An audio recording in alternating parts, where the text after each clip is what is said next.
आज हम बात करेंगे कि ऐसी समस्या की जो बेहद ही आम समस्या है। इस समस्या से हम रोज ही रूबरू होते हैं, कहीं लिफ्ट में तो कहीं सड़कों पर। आवारा कुत्तों की समस्या किसी के लिए बहुत बड़ी समस्या है तो किसी के लिए तो वो सिर्फ कुत्ते हैं।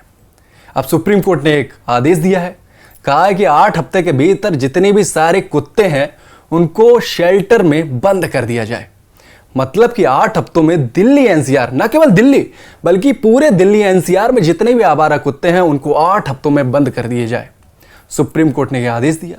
सुप्रीम कोर्ट के आदेश के बाद ही इसका विरोध होना शुरू हो गया। अब आप कहेंगे कि विरोध क्यों हो रहा है, ये तो अच्छी बात है, लेकिन जो पशु प्रेमी हैं उनको ये आदेश पसंद नहीं आया। खुद जो मेनका गांधी हैं, जब उनसे ये सवाल किया गया कि सुप्रीम कोर्ट ने आदेश दिया है तो मेनका गांधी ने उल्टे सुप्रीम कोर्ट पर ही सवाल खड़े कर दिए। उन्होंने कहा कि ये तो राजा की तरह एक आदेश दे दिया गया कि जाइए आप कुत्तों को बंद कर दीजिए, लेकिन समाधान क्या होगा? आप 8 हफ्तों के भीतर सारे कुत्तों के लिए कैसे शेल्टर होम बना सकते हैं, उनको बंद कर सकते हैं, और तो और आप खाने का इंतजाम कैसे करेंगे भाई? केसेस हैं केसेस जो हैं अभी आपके जनवरी 2025 से ये जुलाई 2025 तक जो हमारे पास का आंकड़ा है, क्योंकि अगस्त अभी पूरा नहीं हुआ है तो अगस्त के बारे में नहीं बोलेंगे, तो अभी तक जो केस हैं वो 1 लाख और ऑलमोस्ट 8,000 के अराउंड है। ये जो आंकड़े बताते हैं कि कहीं ना कहीं कि जो एवरेज चल रहा था वो 13 से 14,000 चल रहा था, और अचानक जो केसेस हैं जुलाई में 3,000 और बढ़ गए हैं। अगर आप कुत्तों को खाना खिलाते हैं तो लोग उल्टे सवाल आप पर खड़े करेंगे कि भाई गरीब तो भूखे मर रहा है और आप कुत्तों को खाना खिला रहे हैं। आज राहुल गांधी ने भी ट्वीट किया कि भाई जो ऑर्डर आया है हम उसके पक्ष में बिल्कुल नहीं है। ये फैसला पुरानी नीति जैसा लगता है कि सीधे सीधे जो मूक जीव हैं उनको बंद कर दिया जाए, लेकिन और भी ऑप्शन है जिनसे बचा जा सकता है, जैसे कि उनकी नसबंदी कर दी जाए और जो कटखने कुत्ते हैं उनको इंजेक्शन लगाए जाएं। ये कई सारे ऑप्शन हैं जिनसे बचा जा सकता है। लेकिन सुप्रीम कोर्ट ने ऐसे थोड़ी आदेश दिया है। सुप्रीम कोर्ट के पास भी कई याचिकाएं लंबित थी कि भाई दिल्ली एनसीआर में और दिल्ली में कटखने कुत्तों का आतंक है। हम आए दिन कहीं ना कहीं ऐसे वीडियो देखते हैं जहां कटखने कुत्ते लोगों पर हमला करते हैं। कई वीडियो हम देखते हैं कि भाई आए दिन जो लिफ्ट होती है उसमें कटखने कुत्ते ऊपर से नीचे हो रहे हैं, उनके मुंह पर पट्टी बंधी हुई है, बच्चे डर रहे हैं, लेकिन कटखने कुत्ते घूम रहे हैं। अब सुप्रीम कोर्ट का कहना है कि भाई इन सबको बंद कर दिया जाए, लेकिन अब लोग का विरोध हो रहा है, लोग विरोध कर रहे हैं। ज़्यादातर अब जो पशु प्रेमी हैं वो एक तरफ हैं, कुछ राजनेता हैं वो भी एक तरफ हैं। दिल्ली सरकार कह रही है कि भाई सुप्रीम कोर्ट ने आदेश दे दिया है, हम तो तैयार हैं, हम करने के लिए तैयार हैं। वही जो मेनका गांधी हैं उन्होंने खुद ही सवाल खड़े कर दिए कि भाई आप तैयार तो हैं लेकिन करेंगे कैसे? इसमें तो 15,000 करोड़ का बजट आएगा, आप कैसे करेंगे? और आपके पास समय तो सिर्फ 8 हफ्ते हैं। सुप्रीम कोर्ट ने कहा कि 8 हफ्ते में आप कुत्तों को बंद कर दीजिए। तो आपको भी लगता है क्या दिल्ली एनसीआर में 8 हफ्ते में सारे कुत्ते बंद कर दिए जाएंगे? और खाना कहां से लाएंगे, क्या खिलाएंगे उनको? आखिर कुत्ते क्या खाएंगे? अगर कुत्ते पेडिग्री खाएंगे तो गरीब आदमी क्या खाएगा? ये खुद मेनका गांधी ने कहा है कि भाई आम जनता तो सवाल करेगी आपसे कि आप कुत्तों को खिला रहे हैं लेकिन गरीब आदमी तो भूखा मर रहा है। ये वही जज अगर ये बोले कि मैं ऑर्डर करता हूं कि सब लोग लाल रंग पहन करके निकले, हो नहीं सकता है। शेल्टर तो एक भी नहीं है पूरे दिल्ली में, तो कहां डालेंगे? 3 लाख कुत्ते, 3 लाख कुत्तों को कौन से शेल्टर में आप डालेंगे?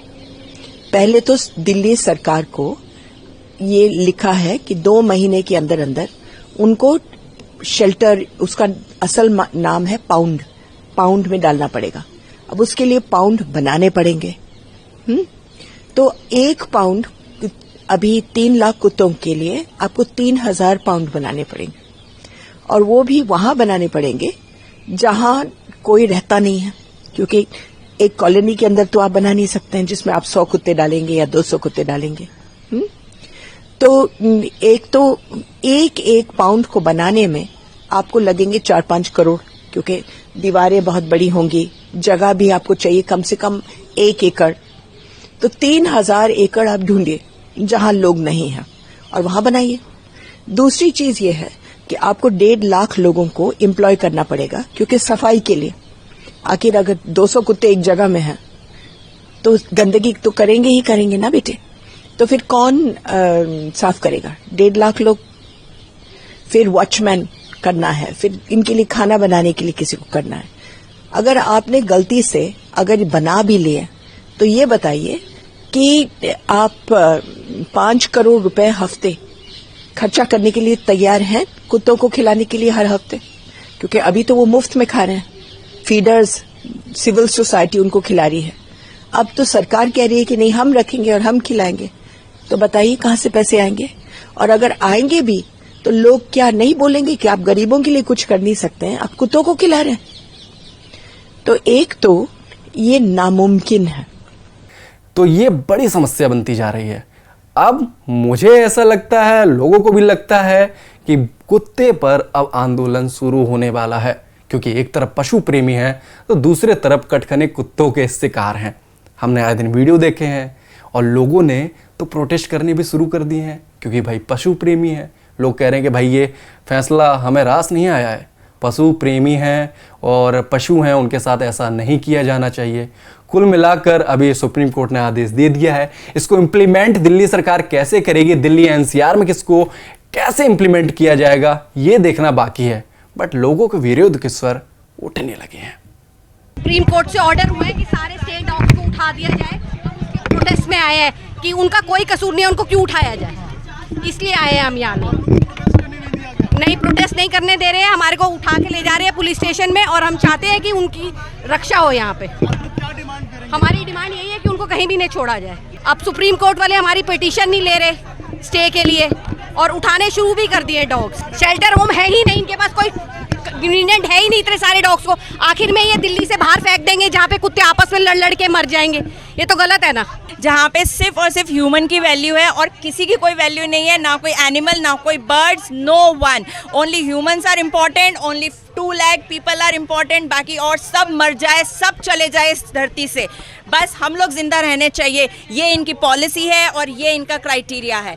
हम सिर्फ चाहते हैं प्रॉपर स्टरलाइजेशन हो, इन बच्चों को कंपैशन के साथ बचाया जाए। ये भी भगवान की देन है, ये प्लैनेट उनका है, ये देश उनका है, ये धरती उनकी है, नरम घास उनकी है, मिट्टी उनकी है, पेड़ों की छाया भी उनकी है। सब कुछ हमारे लिए नहीं है।